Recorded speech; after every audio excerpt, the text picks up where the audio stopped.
నిర్గమాకాండం 14వ అధ్యాయం అందరికీ తెలిసిన వాక్య భాగం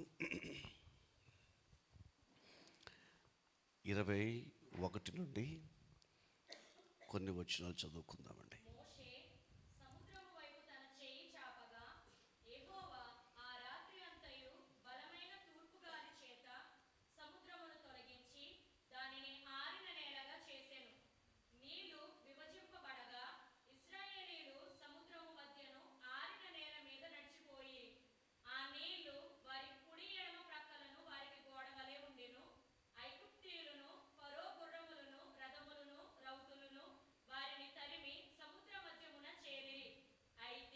అయితే వేకువ జామున యెహోవా ఆ అగ్ని మేఘమయమైన స్తంభము నుండి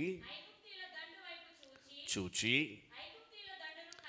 కలవరపరచి చేయగా ఎస్ చదువుతాం.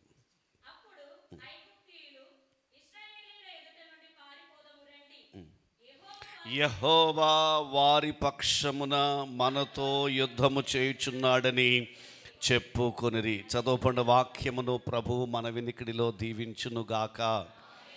ఎర్లీ మార్నింగ్ ప్రాతకాలపు ప్రార్థనలు, ప్రాతకాలపు స్తుతి ఆరాధనలు. పిల్లరా, ప్రాతకాలం ప్రభువును ఆరాధించడానికి మనకు ముఖ్యమైన మాదిరి ప్రభు అయిన యేసుక్రీస్తు.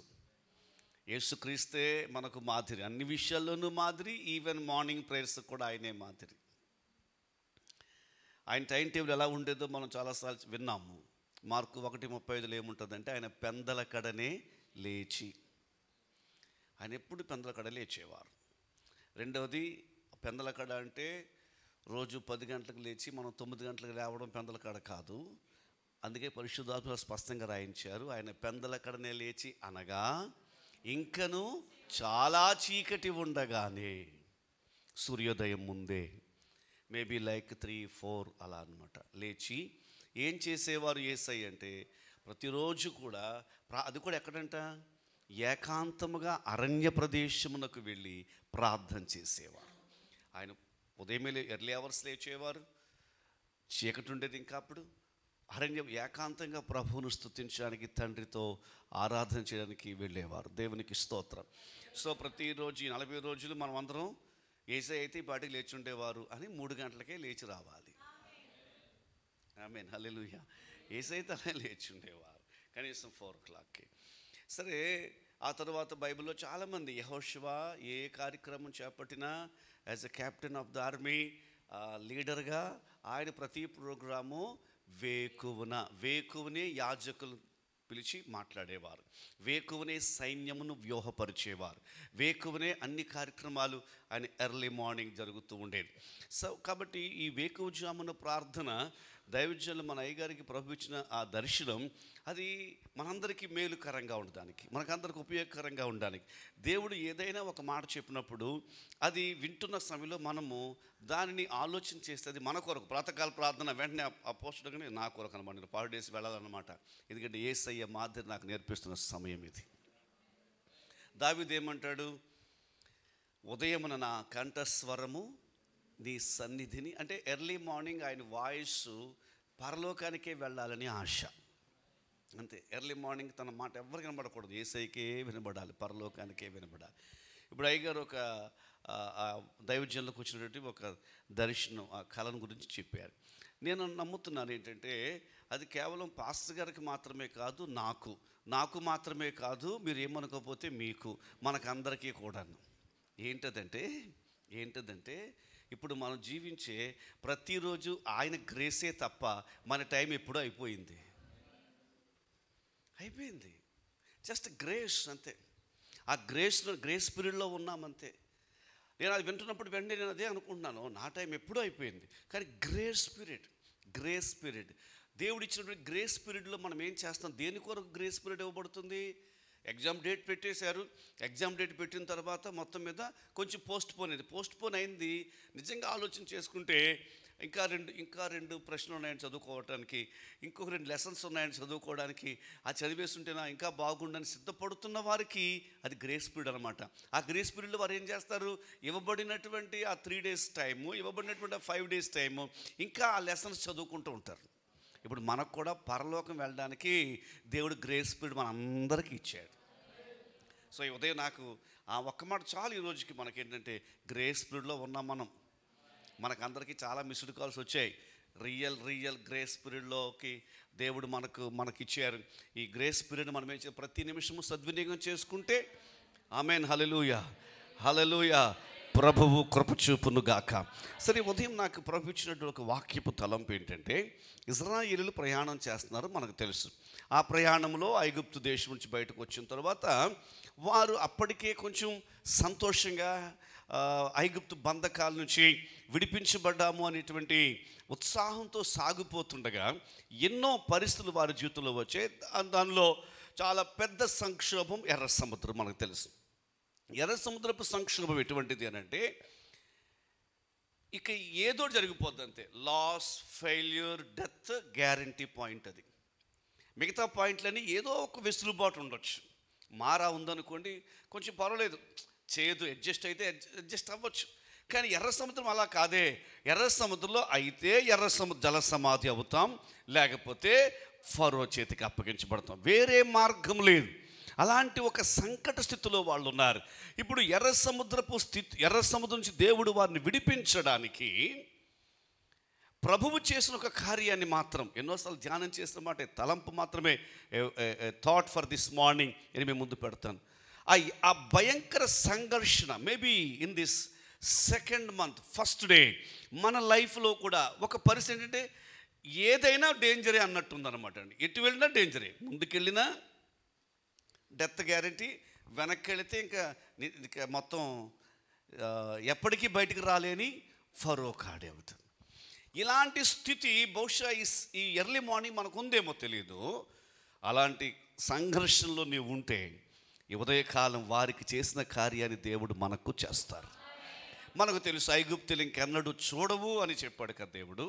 ఆ కార్యం ఎలా జరిగిందనంటే 21వ వాక్యంలో, మోషే సముద్రం వైపు తన చెయ్యి చాపగా యెహోవా ఆ రాత్రి అంతయు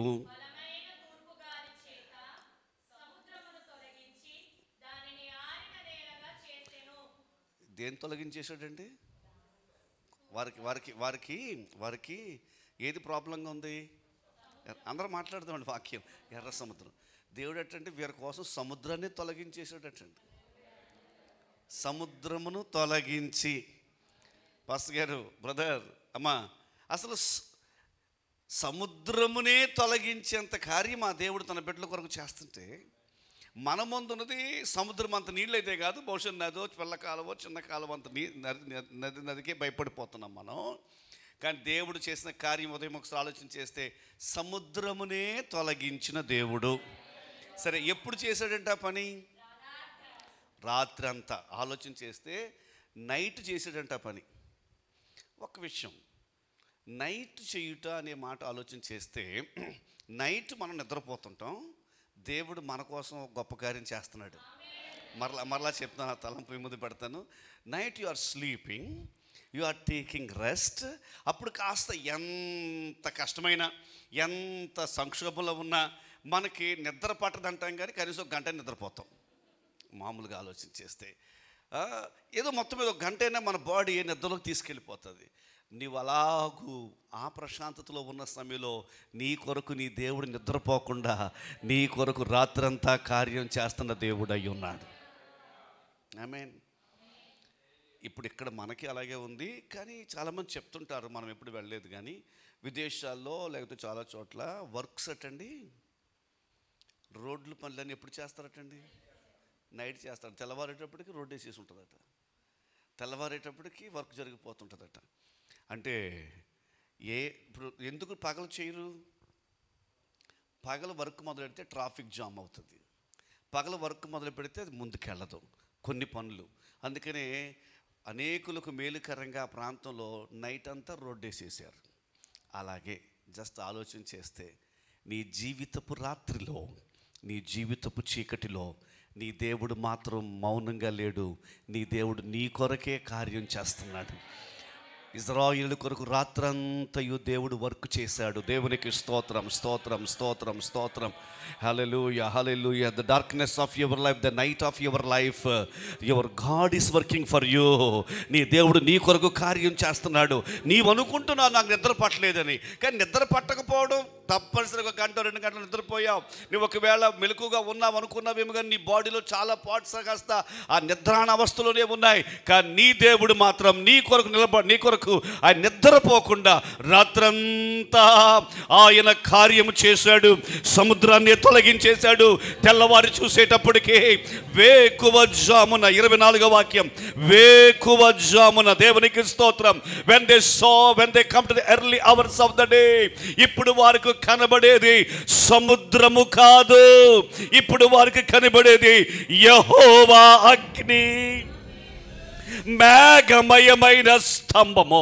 ఈ ఉదయకాలం నీవు వాక్యాన్ని నమ్మగలిగితే వేకువజామున వారు తెల్లవారి చూసేటప్పటికి వారిని భయపెట్టిన ఎర్ర సముద్రము లేదు. ఏమైపోతామో, జలసమాధి అయిపోతామేమో అనేటువంటి భయములు ఏమాత్రం లేకుండా వారికి ఉదయం దేవుని అగ్ని స్తంభము కనబడింది, దేవుని మేఘ స్తంభము కనబడింది. దానిని చూడగానే ఐగుప్తీయులు కాస్త కలవరపడిపోయారు. ఇప్పుడు శత్రువు అంటున్నాడు. సాక్ష్యం ఎర్లీ మార్నింగ్ శత్రువు పలుకుతున్న మాట ఏంటి తెలుసా? పారిపోతారండి. ఆమేన్, ఆమేన్, ఆమేన్, ఆమేన్. ఉదయం ప్రార్థనకు వచ్చిన దేవుని బిడ్డ, నిన్ను గత రాత్రి భయపెట్టిన సమస్య ఈ తెల్లవారేటప్పటికి అంటుంది, వెళ్ళిపోదాం, ఇంక ఇంట్లో ఉండొద్దు, వెళ్ళిపోదాం, ఈ వీళ్ళ దగ్గర ఉండొద్దు. ఎందుకంటే దేవుడు వీరి పక్షంగా కార్యం చేస్తున్నాడు. వీరి దేవుడు వీరి కొరకు కార్యం చేస్తున్నాడు. కానీ ఇశ్రాయేలు వెళ్ళినప్పుడంట సముద్రం ఉంది, కానీ భలే ఆశ్చర్యంగా ఉంటుందండి. దేవుడు సముద్రంలో ఆ ప్రక్కను ఈ ప్రక్కను ఏంటన్నమాట గోడవలే,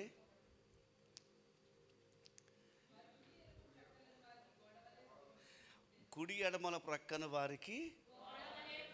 ఇక రోహిత్ గారే దాన్ని ఏమైనా క్రియేటివ్ చేసి మాకు డిజైన్ చూపించాలి. ఇంతవరకు అటువంటి గోడ అయితే ఎక్కడ చూడలేదండి. ఎక్కడ గోడ చూడలేదు కదా అయ్యారు మనం. అంటే వాటర్ వాల్ అంటండి. ఆమేన్, ఆమేన్, ఆమేన్, ఆమేన్, హల్లెలూయా.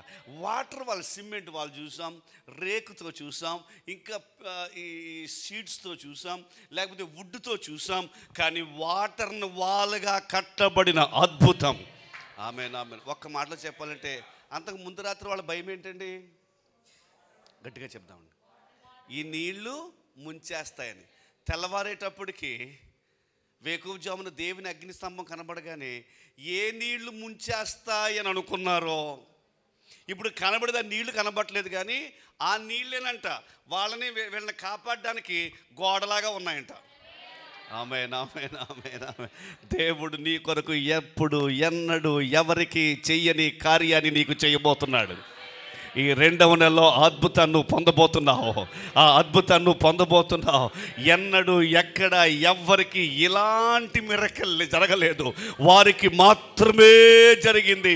నీళ్లను గోడవలే దేవుడు చేసి ఆరిన నేలను వారు నడుస్తుంటే నాకు సంతోషం అనిపిస్తోంది. ఆ ఉదయమున వేకువజామున యెహోవా అగ్ని స్తంభము వారికి కనబడెను. అందుకే ఉదయకాలం రండి, అందుకే ఉదయకాలం ప్రభువును స్తుతించండి. when you praise God in the early hours, you will see the pillar of fire. అగ్ని స్తంభాన్ని నువ్వు చూస్తావు, దేవుని అగ్ని స్తంభాన్ని నువ్వు చూస్తావు. నిన్ను భయపెట్టిన ఐగుప్తీయులు ఇంకెప్పుడు కనబడకుండా వారంతట వారే పారిపోతారు. ఈ 40 రోజులు వేకువజామున దేవుని స్తుతిస్తుండగా దేవుని అగ్ని మేఘ స్తంభమును చూచి ముందుకు సాగిపోయే కృప చేత దేవుడు మళ్ళింపునుగాక. అది జరిగాక లీడర్ మోజెస్, మనకు తెలుసు ఆయన చాలా విషయాల్లో టాపరే. కానీ ఈ అద్భుతం జరిగాక అంతేనండి, వెంటనే 15వ అధ్యాయంలో ఆయన కూడా పాట రాసేశారట. ఆమేన్, ఆమేన్. 15వ అధ్యాయం ఏంటి చెప్పండి? 15వ అధ్యాయం మోషే పాటది, మోషే కీర్తనది. అసలు ఆయన రాసిన పాట ఎటువంటి పాట తెలుసా? ఈ మోషే కీర్తన పరలోకంలో కూడా పాడుతున్నారట దూతలు. దేవుడి 40 రోజుల్లో నీ అగ్ని వంటి శ్రమలో, ఎర్ర సముద్రం వంటి సంక్షోభం మధ్య దేవుడు నీ నోట పాట పెడతాడు. ఆ పాట ఒక రోజు 2 రోజులు ఉండే పాట కాదు. ఆ పాట ఏదో 1 నెల 2 నెలలు ఉండే పాట కాదు. ఆ పాట తరతరములు ప్రతి చోట పాడదగిన పాటగా దేవుడు నీకు చేస్తాడు. దేవుడిని అలాగ బలపరుస్తాడు, అలాగ స్థిరపరుస్తాడు. హల్లెలూయా! అందరు దేవుని స్తుతిద్దాం. హల్లెలూయా, హల్లెలూయా. శ్రమల తర్వాత దేవుడు మన నోట పెట్టే పాట ఎప్పటికీ ఎల్లరూ అందరూ పాడదగిన పాట దేవుడు ఇస్తాడు. వేకువజామున అగ్ని స్తంభం. ఆమేన్. కళ్ళు మూసుకుందాం, అలాగ ప్రభువును మనము స్తుతిద్దాం. హల్లెలూయా, హల్లెలూయా, హల్లెలూయా. స్తుతిద్దామండి. మన మధ్య ప్రిన్సిపల్ మేడం గారు వచ్చి ప్రార్థన చేస్తారు. మనందరం దేవుని స్తుతిద్దాం. మనం స్తుతిస్తుండగానే ఈ 40 రోజుల్లో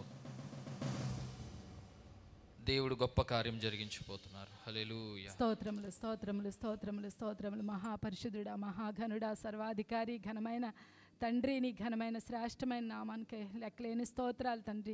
అయా, ఈ ఉదయ కాలంలో విత్తబడిన నీ వాక్కును బట్టి మీకే లెక్కలేని స్తోత్రాలు తండ్రి. నైనా నీ సేవకులు నైన్ బట్టి మా మధ్యకి తోడుకుని వచ్చిన నీ సేవకులందరినీ బట్టి మీకే లెక్కలేని స్తోత్రాలు దేవా.